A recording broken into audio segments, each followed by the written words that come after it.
आता जे वातावरण आहे सध्या मला झडीचं वातावरण चालू आहे तुमच्या भागामध्ये. हम्म.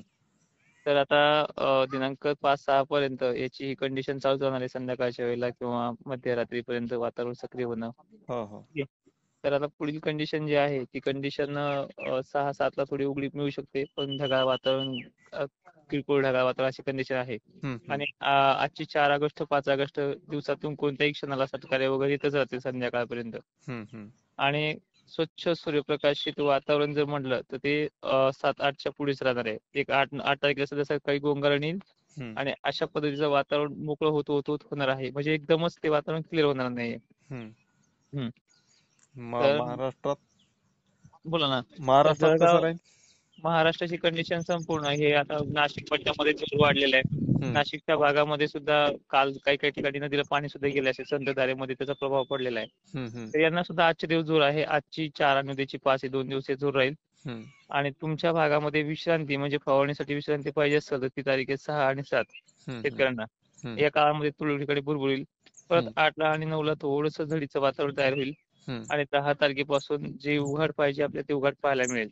अच्छा पण अच्छा. हा पण गेल्या वर्षी कसं खंडामध्ये बारीक सारीक सटकारे यायचे.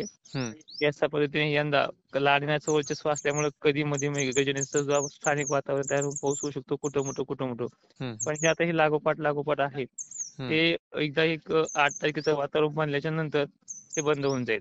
हम्म आणि 5 तारखेला सुद्धा तुम्हाला थोडी विश्रांती मिळेल काही काही ठिकाणी, जास्त हम्म काही नाहीये. हम्म. हम्म. तर काही हवामान अंदाजक सांगतात की 8 ते 12 पर्यंत पावसामध्ये म्हणजे खंड राहू शकते. 8 ते 12 खंड म्हणजे माहितीये का सर, मी पहिलेही सांगितले खंड गेल्या वर्षीचा जो पाऊस होता त्याला पिकं करत नाही त्याला खंड म्हणतात. हम्म खंड म्हणजे पूर्णपणे पाऊस बंद होणं. पण हम्म हा खंड नाही, हा पाऊस फक्त विश्रांती घेणार आहे. हम्म खंड अल्निनो मध्ये खंड पडत असतो, ला निनामध्ये खंड पडत नाही. हम्म. आता गेल्या वर्षी खंड पडला तेव्हा किंवा एकानेही पूर्वकल्पना दिली होती. हो हो. आता मला सांगा, दुष्काळ म्हणजे अल्निनो आणि हम्म. अल्निनो मध्ये जे गोष्टी घडतात की 1 महिनाभर जो गॅप आहे तो खंड आहे. हो हा हो. खंड नाहीच आहे. आता हम्म तुम्हाला विस्तृत स्वरूपात सांगायचं मला तुमच्या जिल्ह्याचं हम्म तर एक 5 तारखेला उद्या थोडी उघाड मिळेल. हम्म परत 6ला आणखीन चांगली उघाड मिळेल. हम्म 7ला सुद्धा थोडी उघाड मिळेल. हम्म पण 8ला एक झडीसारखं वातावरण होऊ शकतं काही ठिकाणी. हम्म त्यानंतर पुन्हा 10, 11, 12 उघाड मिळेल. हम्म आणि 14, 15, 16च्या दरम्यान परत एकदा स्थानिक वातावरण तयार होऊन मेघगर्जना सुद्धा होऊ शकते. म्हणजे हम्म उघाड आहे पण हम्म अशा पद्धतीने उघाड आहे की बाबा वापसा होणं, पाया घालून देणं. हम्म पण काही ठिकाणी पुन्हा बुरबुर येणं ही हम्म. अशी कंडिशन होईल. पण ह्या ज्या मागच्या 2 आठवड्यापासून जे घडत आलंय ते होणार नाहीये. अच्छा अच्छा. म्हणजे आता पूर परिस्थिती निर्माण होईल का महाराष्ट्रात परत? सप्टेंबर महिन्यामध्ये होईल ती.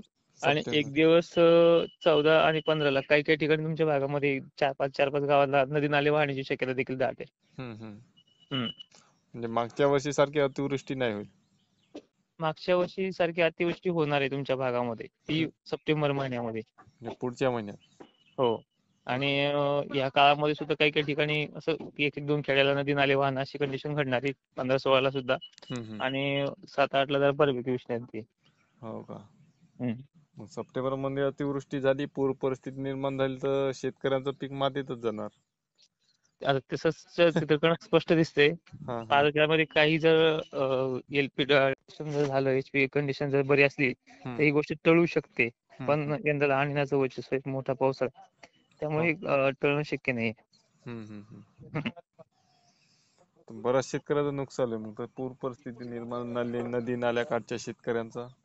हा ना. तर हम्म अजून त्याचा रिपोर्ट म्हणजे असं शक्यता आहे. हम्म आणि याच्यामध्ये कसं आहे माहिती सर, हम्म गणेश उत्सवाच्या काळामध्ये हम्म. जी कंडिशन घडते दरवर्षी सुद्धा. हो आता हो. गणेशोत्सवात पाऊस येतो असं काही याच्यामध्ये कॉम्बिनेशन नाहीये. कधी हा. कधी गणेशोत्सव पूर्ण कोरडा पण जातो. हम्म. पण ह्या वर्षी लानिनाचं वर्षस्व आहे आणि प्रत्येक अमावास्येला हम्म प्रत्येक पौर्णिमाला सिस्टम बनत चाललेलं आहे. हम्म.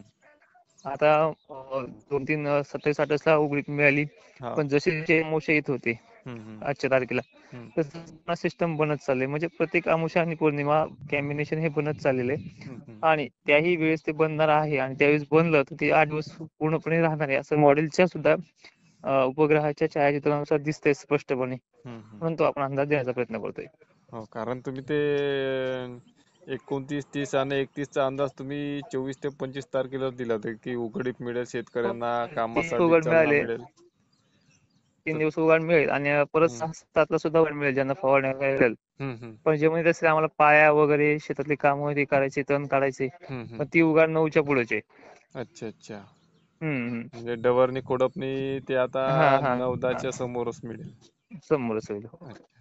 ठीक आहे साहेब, चालेल चालेल सर, धन्यवाद. चालेल. हो.